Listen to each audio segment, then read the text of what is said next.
have to get all my filming done today before some unprecedented windstorm coming through. Do our work, run our errands. Like, we have to sneak everything in between all the once in a lifetime unprecedented events now. So anyway, cheers to you. Thank you so much for coming back. Text my husband. He's with my dad building something. We got some things a brewing this year. So things that are now considered a luxury that should be normal. I would like to know what the first thing that comes to your mind is. Let me know in the comments below, but I'm going to tell you a few of the things that come to my mind when I think of things that are considered this luxury upscale thing to have or to acquire that should be normal, used to be normal.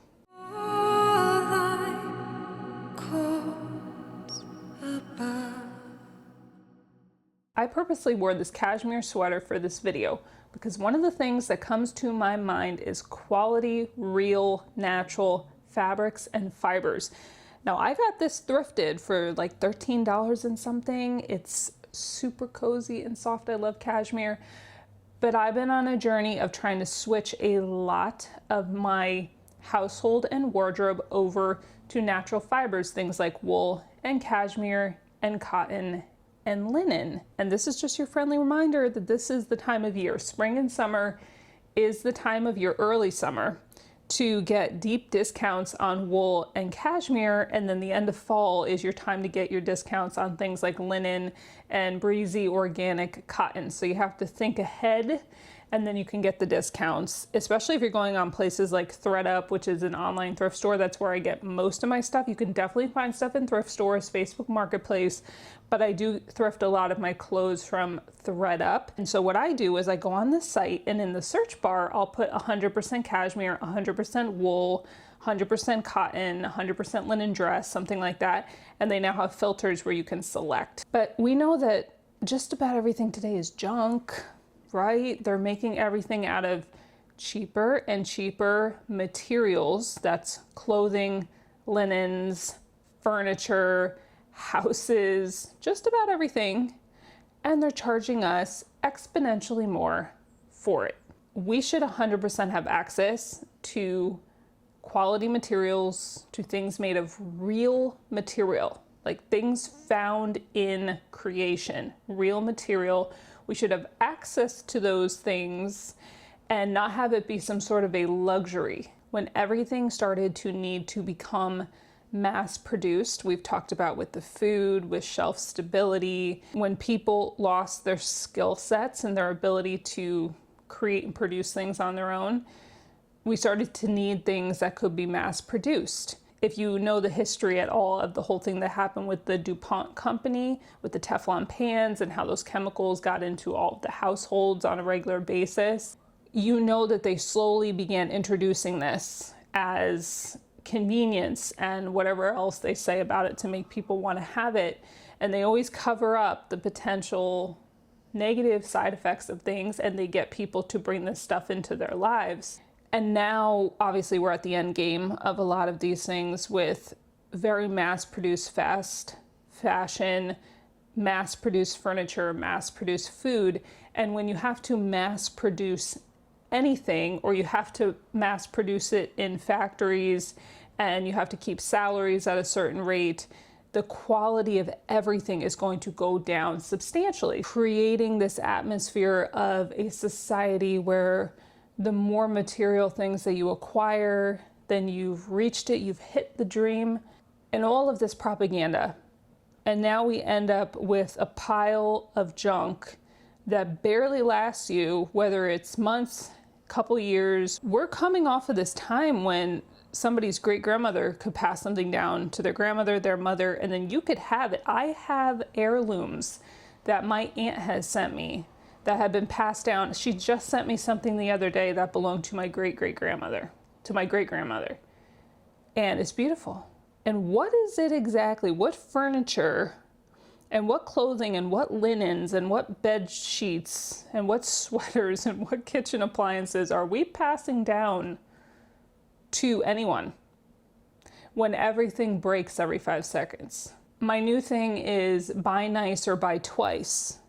But the reality is that they've created a system where not everyone, a lot of people are in survival mode, and not everyone can quote unquote buy nice. We can do the best we can, but sometimes we just need something and we can only afford whatever they're offering us. However, we should all have access to healing natural fibers. Everybody's clothes were made of natural fibers until very modern history. That was very normal. It should be normal. We should have access to it without it feeling like some elitist hoity-toity thing.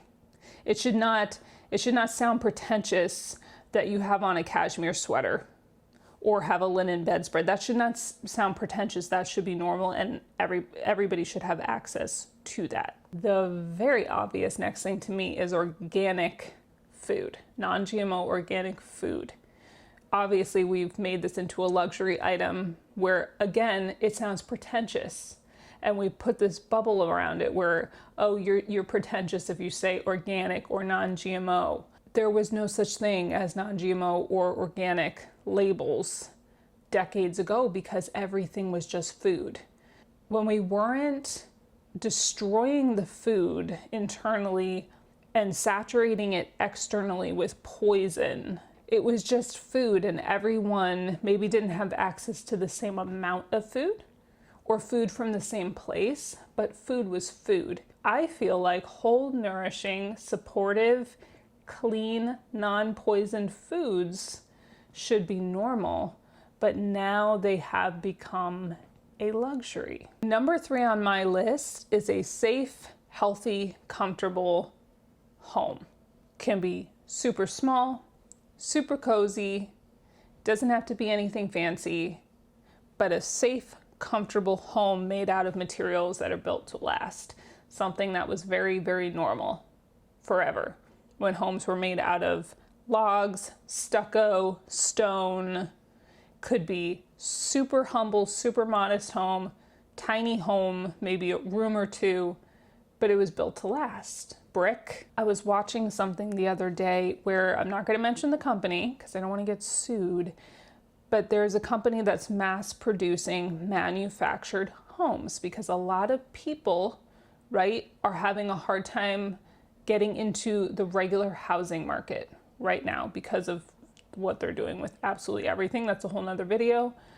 But a lot of people are having a hard time with that. And so they know that. And so now they're creating the alternatives and they're pumping out the alternatives. And this has nothing to do with people who need to utilize these alternatives. No shame to you. This is them. They should be ashamed of what they're doing. Because I was watching this thing the other day where all these people were showing that so many parts of these homes, these mobile and manufactured homes, vans, things that are being renovated and modernized and updated, so it looks nice when you first walk into it. But all these people were showing how so many things in the house are made out of particle board, like the flooring. It's pressed wood. So it's not real wood, it's scraps of things that are pressed together in a chemical process. Particle board warps, it falls apart, it gets moldy, it retains smells if some wet smells get in there. Particle board is basically like glorified cardboard. And I was horrified to hear that they are using particle board. I mean, we've gone to cheaper and cheaper materials in home builds. We're going from houses built out of things that could last hundreds of years, and then we went to the plastics, everything's plastic, and now we're going to particle board. And it's not even affordable. Even these home alternatives are still not even affordable for people. A safe home, solid home made out of healthy materials, even if it is a modest, small home, should be normal. It's now considered a super duper luxury to have a well-built, safe house that you own. So another simple one to slip in there would be clean, safe water. And a lot of the apparatuses that you have to buy now in order to filter the water coming out of the tap if you have city water. It's ever one place, one apartment I lived, I've always had well water, which I prefer, but city water I can't even believe that they allow people to consume it.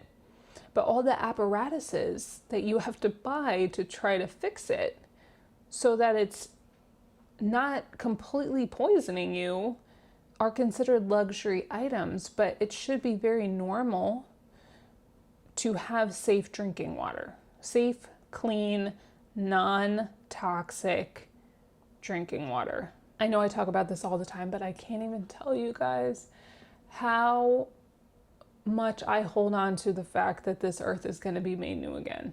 Blessed hope of the glorious return of our Savior and the thought of God remaking this earth in the way that He intended it before we completely made a big mess of everything. Just the way He intended it. Just eye is not seen, ear is not heard, nor can the mind of man fully comprehend the glory that God has for those who love Him. Just the wondrous things. I am so excited. I am so excited to see what it's going to look like, what it's going to be like. It's so good. And all of this stuff will be made right. All of this will be made right. And we know why they're doing all this. An agenda that has been planned for a bit of time now. You know, they're heading into the end game of this whole thing where they're trying to break everyone and they're trying to make life unlivable so that we're all completely dependent on them. And yeah, that's the bad news. But the good news is that as we see these things happening, it's because more and more and more Bible prophecy is being fulfilled, and we are getting closer and closer to our redemption drawing near, closer and closer and closer to God coming and consuming this earth with his refining fire and birthing out the earth that He originally desired us to live on, and us being able to commune, those who are in Christ, to commune with Him forever. I really hold on to it. The days when I'm just looking out at everything and thinking, what in the foolishness, what in the broke down foolishness is happening now? Because leading after the water, we can throw in there clean air. I think we have a right to breathe oxygen that is not infiltrated by their sky shenanigans. I feel like it shouldn't be a luxury to be able to see the blue sky. The sky was actually blue the other day, like 1994 blue. I just put a blanket down on the deck so that I could lay there and look at the blue, because I think sometimes it's so hazy in the sky now with all of the, it's so hazy all the time that we forget, or it's that light hazy blue. And when I see that, I'm reminded how blue God made the sky for us, to be beautiful for us. And I was just 45 minutes. And that's a luxury, right? And I'm so grateful for that time. 45 minutes during my lunch break here, I just stared at the sky. And then I cried a little. I cried a little because they've ruined it. God intended these things for us, for our enjoyment, for our healing, for our good, the natural fibers, and all the things He created for us to build homes for ourselves, the food He put on the earth for us, the medicine He put on the earth for us. And that's going to be my last thing.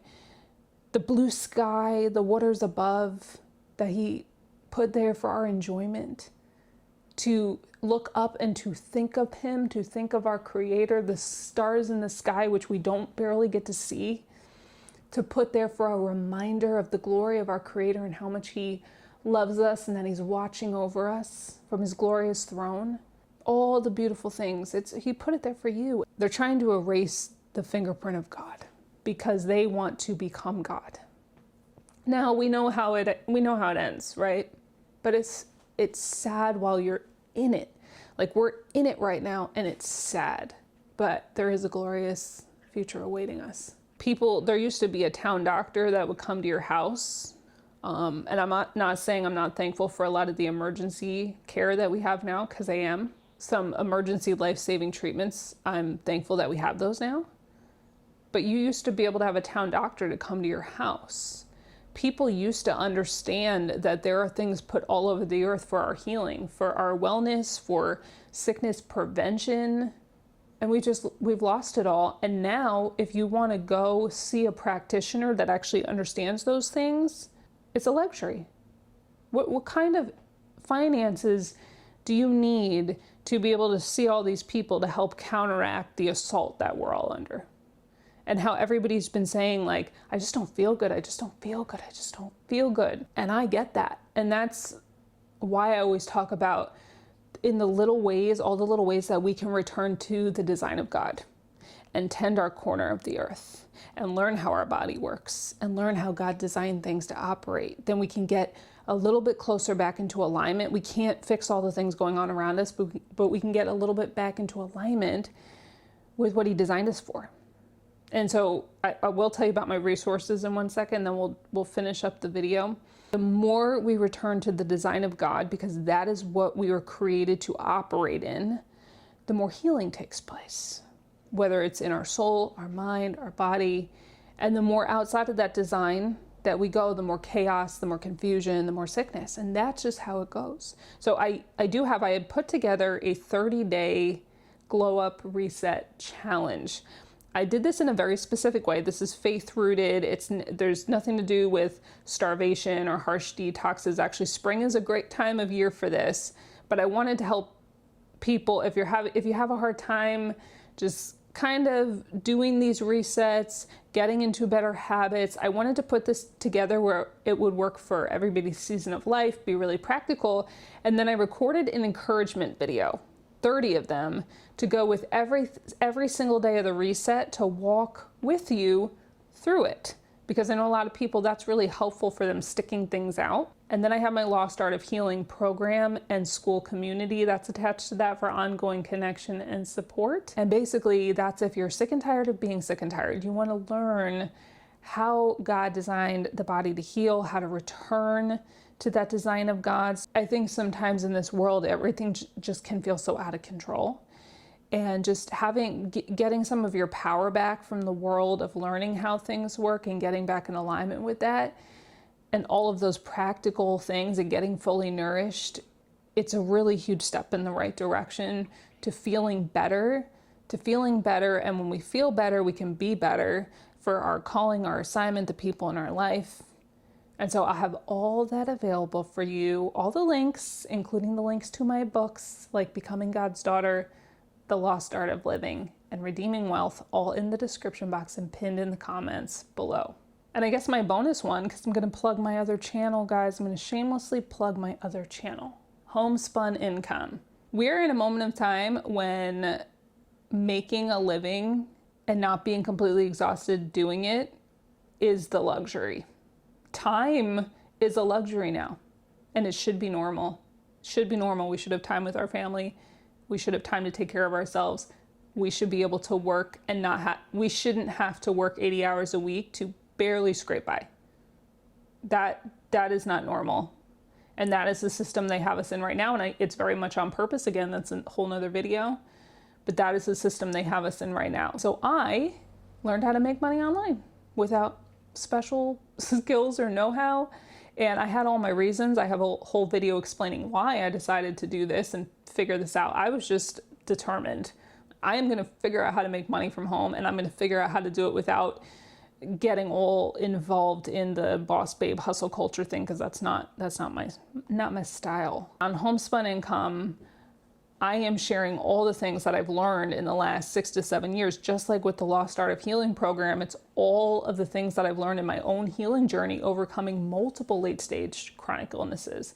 And this is just me pouring out all of the things that I've learned about YouTube and making money online and kingdom wealth building and all of those things, just pouring that out into you if that's something you're interested in doing. So again, that link will be for you in the description box. But I would love to hear if you have something I did not list in this video that you feel like is now considered a luxury or pretentious but should just be normal. And I want to thank you all so much for taking the time out of your precious day to spend it here with me. I love you, I value you, and Lord willing, I will see each and every one of you beautiful and precious souls right here on the next one. Bye, friends.